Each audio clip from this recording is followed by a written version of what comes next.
this shit. Shit. Let's do this. Welcome back to my channel, guys. My name is Simon, and today we're going to talk about Arthur Schopenhauer's essay on the sufferings of the world. Now, this essay is part of the book called Studies in Pessimism. Shit. Now, this sounds very amazingly bleak. It's not. I'm going to show you there's hope.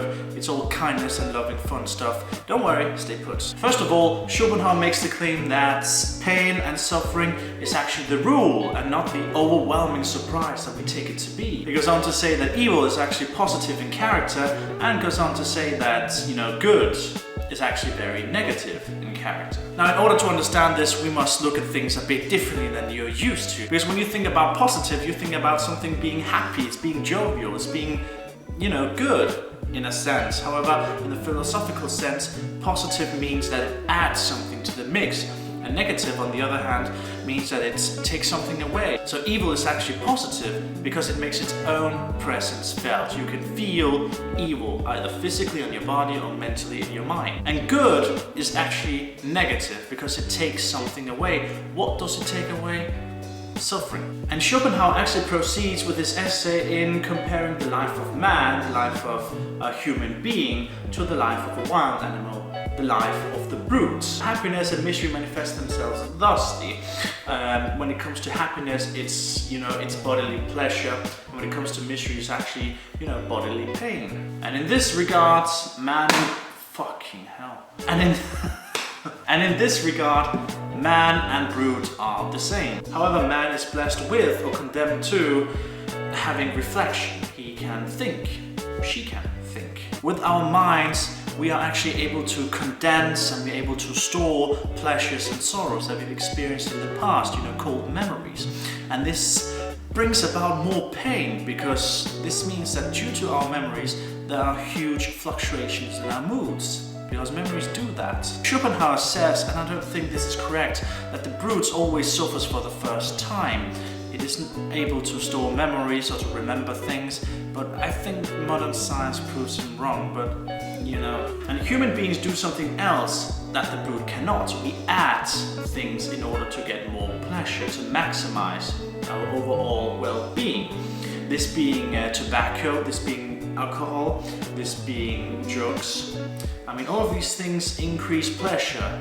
However, we form attachments to these things. Attachments that, in the long run, makes us miserable. By being an alcoholic, you're ruining your own body. When it comes to drugs, you cannot obtain drugs all the time because they're expensive, and you get withdrawal symptoms if you try to quit tobacco, for example. So we form attachments to all of these extra things, extra pleasures we add to our lives, and they end up making us even more miserable than we were before. Lastly, when it comes to the human being and man dichotomy, human beings tend to think a lot about what other people think of us. To some extent, ambition and honor and shame are all tied up to what other people think of us. Especially multiple attempts of success which fail leads to unhappiness.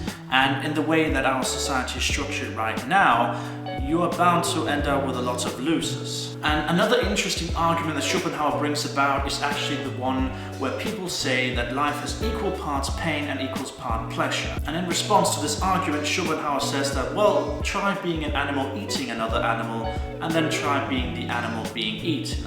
It's vastly different experiences. And Schopenhauer actually gives us a safe view of life as well. And that safe view is looking at the world, looking at your existence, looking at life like it's a penal colony or like it's a prison. This brings us back to the start of the video, because in viewing life as being a penal colony or as being a prison, all of your worries, all of your troubles, all of your miseries, all bad experiences that might occur to you or another person will be viewed as being the rule and not the exception, because you are caught up in the prison, in the penal colony. On a last note, Schopenhauer talks about his philosophy being comfortless. However, that's really not the case. For example, he actually urges the reader of his essay to look at other people's flaws and shortcomings as being the reader's own.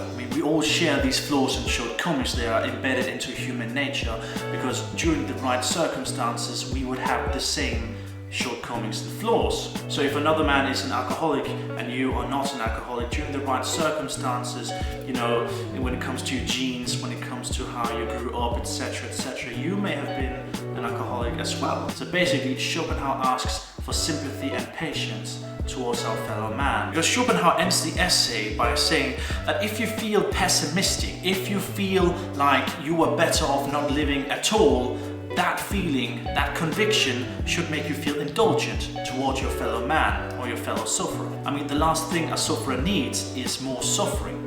So we all stand in need for compassion, love, kindness, sympathy, empathy, all of these amazing qualities. We all stand in need of them, and we should dole them out plentifully to everyone we know and everyone who crosses our path. So I urge you all to take the advice of the pessimist Arthur Schopenhauer, because if you did, the world would be a much better place. So thank you guys so much for watching this video. I hope you're gonna like the video, I hope you're gonna subscribe to my channel, and I hope in the comment section below you'll tell me, how do you deal with life miseries?